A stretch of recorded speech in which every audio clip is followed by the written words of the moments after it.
Are you an enterprise dissatisfied with overpriced analytics software that can't keep up with modern data? If so, then GravWell is the solution for you. GravWell is an unstructured data analytics platform for enterprises who demand total data visibility across their network. GravWell lets your security team go beyond the SIM and fuse data sources to correlate and answer questions you didn't know needed to be asked. Go to gravwell.io/securityweekly for an unlimited data trial and gain uncompromising visibility today. Today's determined attackers easily bypass even the most advanced network defenses. Trying to ramp up staff to detect their backdoors can cost thousands of dollars and take months, even years. With Active Countermeasures AI Hunter, we enable junior analysts to detect even the most advanced backdoors in a matter of hours. Sign up for a demo and purchase our product today by visiting activecountermeasures.com/PSW. Active Countermeasures. Make every analyst a hunter. Skeleton keys, golden tickets, forged packs, DC sync, DC shadow. The Active Directory attack surface is expanding faster than admins can keep up with. Securing your environment begins with implementing least privilege administrative models, but does not end there. Many organizations send Active Directory syslog events to a SIM platform. However, logs are noisy, of limited scope, and are time-consuming to review and act upon. Active Directory is secure when it's clean, understood, configured properly, monitored closely, and controlled tightly. StealthBits technologies provide solutions that monitor, secure, and detect the latest threats against Active Directory. Visit them today at stealthbits.com to learn more. Welcome back, everyone, to Enterprise Security Weekly. This is the Enterprise Security News. John Strand is here on the lines via Skype. And I think we're going to start off, well, there's two really stories here, John, that I think are near and dear to your heart, and maybe not so much in a positive light. And there was, what was it? Was there an NSS Labs in here somewhere? There was. It was 100% something garbage. I don't know. Where was that? All right. Oh, go ahead, Paul. I think that was story number 8. No, that was the Minerva Labs one. They actually did a fantastic survey. 600 people responding to a survey is awesome. That gives you some pretty accurate results. We talked about that. But yeah, NSS Lab, oh, here it is. It's story number 3, because it starts off with Fortinet. And I'm not knocking Fortinet. In fact, I spent a little time with Fortinet at a conference this year. And people have really nice things, outside of Fortinet to say about Fortinet. And they're one of the recommended vendors in this space. But what I found interesting, and again, separate Fortinet. It take any vendor and plug it into a study that is conducted by an independent, air quotes, independent organization. And if the statement is that they demonstrated 100% block rate on exploits, document and script-based malware, as well as web and offline threats with 0 false positives, like I guess you can just throw out all of your other security solutions and just go with whatever one they've chosen, because that's the one that's going to solve all your problems, right, John? Well, and they also had the 97.2 detection rate for evasions, and I don't understand how that happened. And we've had a lot of problems with the NSS Lab reports all the way back whenever McAfee got the coveted 100% right. 100% detection, 0 false positives, crappy report a long time ago. And once again, make it very clear, we're not ripping on Fortinet.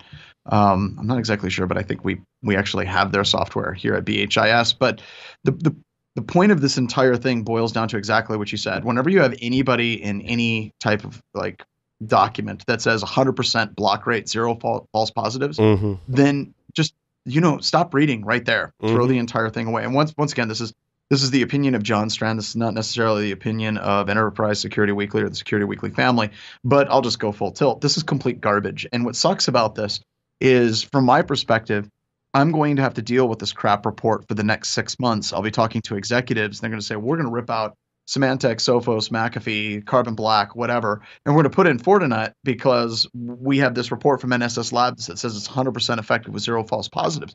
People buy into this garbage, and it perpetuates, and it takes a tremendous amount of time and effort to try to counteract that with my customers. So yeah, Paul knew that this one was going to get me ramped up fairly quickly. But these reports are traditionally garbage, and I think that we can safely start ignoring anything from NSS Labs moving forward, actually even over the past 5 years. Well, and I think what folks will say is, or some insights we could have, is that for what they tested, for what NSS Labs threw against these products, there were products that detected 100% of what they threw at it. But they didn't throw every piece of malware that exists on the internet today that's packed in every single different way that malware is being packed today at all of these products. There is some limited subset of testing that they did, and in that testing, there were products that performed better than others. But as you know, coming from vulnerability management background and looking at evaluation of products, like whatever smaller subset you're testing with is still a smaller subset. And so that's only going to tell part of the story. And as Lenny and Eddie were talking about, that the detection of the things is only part of it. How does it integrate into your processes? How does it improve your IT operations? How does it integrate into your other products that you might have when we talked about automation? Those are all factors that are, in my mind, equally as important as like how much malware can you detect? And again, you've only got a limited subset. I think that's why, for me, the concept of attack simulation is so important, because you may start with a limited subset, and on a continual basis, you're continually morphing that subset. You're throwing it at your infrastructure, and you're saying, hey, well, if I change that attack, now I discovered a new gap, and how do I fill that? And then you're going and running your tests again. And it's not just a one-time test, like, hey, we put a bunch of products in the lab, we threw a bunch of stuff at it, and here's the best one. Maybe today, but I mean, even since this report or the testing was done till today, those vendors may have changed stuff. Malware might have changed. This is a changing landscape. It's not a static thing. Exactly. Also, what I find interesting in all of these evaluations is how are these products configured? And John, you've said it 1,000 times, and you've seen this 1,000 times at a customer. Yeah, we might have a gap. We might have done a pen test, and they got in and they exfiltrated data, and they did it this way. And you know what? If we use what we have and we configure it a different way, then we can detect that classification of attacks, maybe in the MITRE attack framework. So you have to take that into consideration as well. Yeah, and you know, we kind of touched on it briefly in the last segment with Minerva. The MITRE attack framework is fantastic, but I think that people are starting to implement it in incorrect ways. So you have like Sub-T and the fine people at Red Canary. They're basically developing a whole bunch of different scripts to give you examples on how this particular attack in this particular vertical and the MITRE attack framework works. And that's awesome for articulative purposes. But what vendors are doing is they're actually writing signature detects for those specific techniques, which is just developing another blacklist and overlaying it on top of the MITRE attack framework, which is garbage. So exactly as you said, this is a very complex approach, whenever you're making that more holistic across the enterprise approach for computer security. And MITRE is kind of our first step in the industry towards looking at that. But once again, I come back to results like this. Once again, not ripping on Fortinet at all. I know my systems administrators love it. But this particular report of what we're seeing, whenever we have vendors that come up and they say garbage, like 100% block rate, 0 false positives, that completely undermines all the work that has been done over the past few years where we're trying to develop architectural, structural issues to approach computer security instead of buying a freaking product and putting it in place.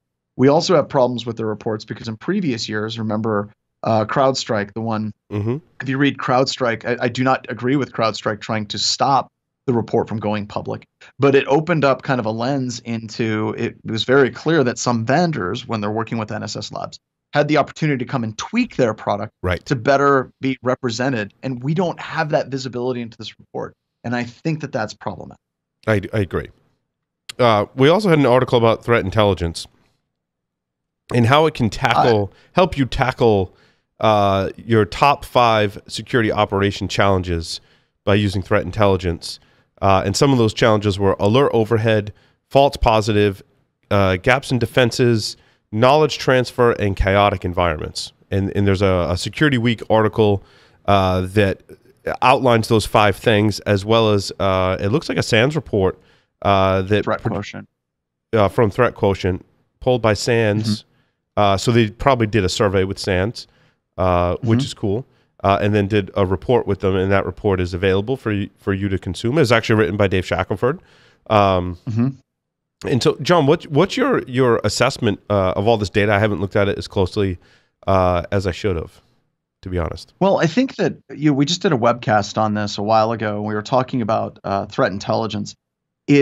There's a couple of ways to look at it. One, if you're looking at threat intelligence and you're developing an internal capability whenever you see an attack, to be able to go and look for that attack in your organization, there's absolutely value in that technical skill set. Whenever you're having threat intelligence and it's being integrated with your other security products to make them more up to date and more effective at what they do, that is providing value.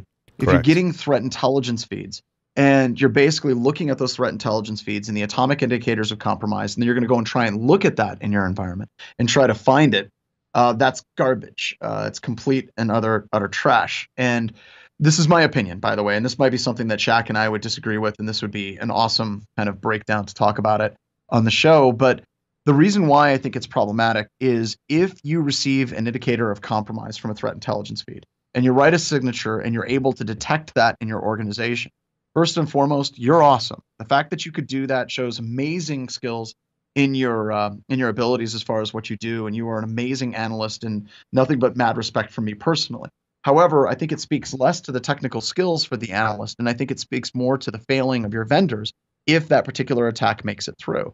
So if you're dealing with thousands and thousands and thousands of attacks, your vendors are there at the edge of your network, your firewalls, your IDS, your IPS, your endpoint security products, your anti-spam products. They should be ingesting these feeds and writing these signatures for these known attacks. If it is now incumbent upon you to do Herculean efforts to be able to detect these, it basically is saying that whatever vendors you're using are garbage and they're not keeping up with the actual attacks that are published publicly. So it basically has to be ingrained with your vendors, already tied together in your SIM for it to be effective. But if you're trying to do, basically a heroic effort on your own to detect attacks from these signatures, that's just not effective. It's just not something that you can sustain moving forward. I think Threat Quotient sells themselves short a little bit in the brief description they give for this, and I want to expand upon that because I think it can be a very effective solution, and here's why. So they say that most organizations are seeing value by aggregating massive volumes of global threat data into a central repository for sharing. That's like a 50,000-foot view of what's going on here. Big. And there's value, so don't read that and discount it. I think Threat Quotient has a great solution, as well as some other vendors in this space as well. However, where I really see the rubber meeting the road is when you look at an automation and orchestration solution. And DF Labs is a new sponsor of our network, and they gave me a demo, and it really kind of brought it together. And there was one part in the demo that I thought was the most interesting and greatest thing, right? They basically say, look, we're going to look at your logs, and we're going to look at all the IP addresses that are coming from your logs that you send us. We're going to look at threat intelligence sources. We're going to make some correlations. And if we find a correlation, let's say someone, host on your network contacts a host or DNS name that's on some kind of blacklist, we're going to take that, and then we're going to do some other verification checks, right? We're going to send it to some other threat intelligence sources like VirusTotal. And if that matches, we're going to bring it to an analyst, and they're going to get an alert. And they're going to make a decision. They're going to see all that summarization of the data. This is, look, we've automated this whole process. Here, you SOC analyst, we think that there's an event. The SOC analyst is going to look at it and go, yeah, I think we should block that. They're going to click a button. It's going to go off to your Palo Alto firewalls. It's going to make that block rule. It's going to create a ticket that's done. So it's going to document what it's done. And you're going to move on with life. I think that's a great example of what we can accomplish today in our SOC operation centers. And it's the culmination of, some log collection from your SIM, some automation, some threat intelligence feeds, also with a human being looking at it at a certain point in the process, which I thought was important. When I saw all that come together for me in a demo, that's when it really clicked for me that this is how we should be using both threat intelligence and automation and orchestration. Because it's tied in with your existing systems and processes. I think that's what automation and orchestration really does. Well, that's what it allows you to do. But if it's not, that's a problem. Yeah. Agreed. Yep. What else do we have this week? VMware. Twitter bans Kaspersky. Oh, go ahead. Yeah, you pick. Oh, so I was just going to say really quick, VMware, I really think they're playing catch up in the container space. They made some announcements recently. Traditionally, their app defense application was limited to just their technology in vSphere and virtualization and cloud environments. Now it's expanding out in containers. I think we're going to see VMware try to play catch up into this container space. It's going to be an interesting thing to watch. Also, John, the one that you mentioned was very interesting. Twitter banned Kaspersky Labs from advertising on its platform, which I thought was very, wow. Just wow, and all around. Just very, very weird. I I don't know. That seems very political at the moment, but because I went through their Twitter feed, and to be honest, Kaspersky has some really fantastic posts that they've had Right? over the past few Like their years. research But, lab you is know, awesome. We were next to Kaspersky Labs at Secure World Boston. I mean, all nice people, all really, I mean, just trying to come out from underneath that shadow of, basically having their start in Russia and everything that's happened. I don't know. I don't think. Do you discount Kaspersky today because of this? I'm not sure. I couldn't politically recommend Kaspersky to any of my customers in the United States, and that's not because I don't trust them. I mean, maybe I don't. I don't know. It's just politically, I don't see how you can go to your board of directors and say that you're using a product that showed up in the news in such a negative light as they have. It's politically, it's suicide to try to get that in. And I feel for them because, like I said, I love their blog, I love their research, Right. And they've always had a Russians using that to solid. gain access. I mean, in AV, they've always had a solid product as well. Yes, always had, whenever you're comparing it to like your standard McAfee and Symantec, yes, Sophos is right up there as well. But no, that goes back to if you're a company and you start doing things and all of a sudden you end up in the front page of the news in a negative way, that can definitely have an impact on your organization. I honestly feel a little bit like Twitter's just pigpiling now. Yeah, and that is kind of irritating how much control social media companies have over, basically what information you send out, and can essentially, based on their own political views or views of any kind of issue, prevent whole classifications of companies or specific companies from advertising on their platform. It seems really arbitrary, and it's to support the social media company's agenda. I think if you go on the opposite end of that spectrum, you look at Reddit, which is extremely open. In fact, so open that it draws controversy to some of the content they actually allow on their network, and they still allow it to this day. And they've actually had executives. I read an article where executives were who had resigned kind of regret the policies that were in place and like kind of feel bad about some of the content that is still out there under Reddit. So, certainly there's got to be some middle ground, but, having a podcast in cigars, we suffer from that. We can't take out ads on really any social media network because it revolves around tobacco. We saw the other article we covered was the video blogs for guns moving to Pornhub, like because YouTube was like taking down their channels, right? So the social media companies have control over this, which is just kind of irritating. I don't know how that relates to enterprise security, but I just want to express my frustration and being irritated with some of those policies. Because we talk about how the government can censor us, but I'm more concerned about large social media companies more so than the government at this point. Yep, agreed. There was another thing in here from SANS about the 5 most dangerous new attack techniques. And I think that whoever put out this article title just might have gotten it wrong. These don't really seem to me, John, like attack techniques. I think they are attacks. There are some, I guess you'd call them techniques, like repositories and cloud storage data leakage. Certainly that's been a trend. I think that really is a problem with your data classification and data controls. And I think there's a lot of great vendors that are emerging and kind of dipping into security to help solve that problem. How do you define what data you have, what sensitivity, who has access to it, and how do you not lose control of the data? GDPR certainly is a huge driver for that. And there's a lot of misconceptions about what vendors do what with respects to GDPR. However, I think the cloud storage data leakage is a big example of how many organizations have really just lost control of their data when it's such just a fundamental component of your security program to know what data you have, where it lives, and who should have access to it. And we still struggle with that problem today. Yep. And this was the RSA presentation that Johannes and Ed did, basically kind of summarizing that. The repositories and cloud storage data leakage, we do see that in a number of our assessments. One of the concerns that I have with this is the way it comes across in this write-up is that these are now the things that we should be concerned about. If you're going to get popped, you're going to get popped by someone sending you an email and a user clicking a link. Right. That's 95% of it. However, the goal of this presentation is talking about what's coming up over the horizon. And I think on that note, whenever you look at what's coming up, it's absolutely on point. Absolutely. The cloud storage data leakage. That's something we see on the news quite often. Basically S3 buckets that are unsecured, and it has, or API keys that are out on GitHub. Yeah. See that all the time. Well, The also, big data analytics, de-anonymization. This one, it's definitely in the news, and I understand that it freaks people out, Paul. But honestly, I don't see this as like something that is going to be as an attack against organizations. I think it's one of the things that organizations are collecting then they don't know, and they would be in violation of some compliance frameworks. So it could be a risk. I don't see this as an attack technique. Yeah, I agree. But it is something that needs to be concerned. I don't know what your take on it is. Yeah, because I think that the headline, what I wanted to caution people about is that this research is great, and these are 5 things you should definitely read up on and be aware of. They're not don't read it in like, these are the new attack techniques. These are things you should be aware of if you're in enterprise security today. And I think along those lines, they're number 3 of attackers monetizing compromised systems for crypto coin mining.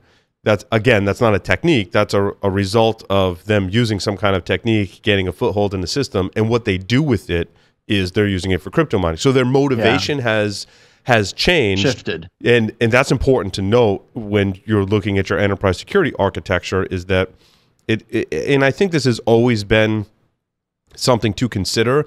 I think today it's probably higher up. Like, way back in the day, there was copyrighted content that people would compromise your systems. They'd upload some content they want to distribute, and they'd use basically your systems and your bandwidth to distribute, like, remember wares, right? Like, all that, copyrighted software and what have you. And then I think, we shifted away from that, and there were lots of different motivations of why an attacker would go after your system, and we kind of got comfortable with, well, they're not attacking me because it's not APT, right? Like, oh, who would use APT? Mm-hmm. But now we've kind of shifted back to, if you've got bandwidth and you've got systems, someone's going to go after it, and their motivation could just be they want to gain a foothold and do some crypto mining. And therefore, you have to recognize that when you're doing your security architecture, that you're not being specifically targeted. It's their motivation is they just want to use your resources. And I think, once again, this is not an attack technique. Like you said, that this is an effect of an attack getting on a computer system. And I think the biggest concern that I have about this is whenever we had ransomware, we saw this amazing improvement in overall security because the attacks would lead to something visceral and painful. And executives would see this visceral, painful reaction, by having their IT assets locked out. They couldn't actually do business. Wow, that's something that you got to react to, and you got to improve your security. With ransomware, it was fast, it was immediate. With crypto mining, we're now seeing in our threat hunting that we're doing where organizations will be compromised, but it'll sit there and it'll run for days, weeks, months. And that's not visceral, it's not immediate. So as we're seeing ransomware start to kind of drop, which we are seeing it start to slow down in our customers, and this start to pick up, this isn't immediately painful. So I worry that organizations without that painful, immediate, visceral attack, they're going to stop investing in security at the rate that they were. And, crypto mining, somebody's using your CPU cycles. It's going to cost you something in the terms of power consumption, but it's not going to be something that goes all the way up to the board of directors immediately saying, we locked out this entire project because someone clicked a link. It's not going to be the city of Atlanta. Exactly, which was what, $51,000 is what they were charged for that? I can't remember. Yeah, and they ended up spending almost $3 million on their remediation efforts, which I cautioned people on a previous show on Hack Naked News this week that you don't want to pay the ransom. It may seem like that's the easy way out, but is it really going to unlock your systems? And number 2, like, are they going to come back like you paid them once? That means you're paying. Like, hey, you're going to pay again? Like, let me re-ransomware your systems, and maybe you'll pay me again, right? Especially whenever you go that public that fast, right? If you're out on the news and you're like, we got hit by ransomware, and it's like everybody that's doing those attacks now is like, hey, wait, that's a great target to go after. Exactly. Awesome. Well, there's a few more news articles in there for your reading pleasure. That will conclude the news segment of this show. And John, I think you have to drop off. So we'll return with our friends from Javelin Networks. So stay tuned.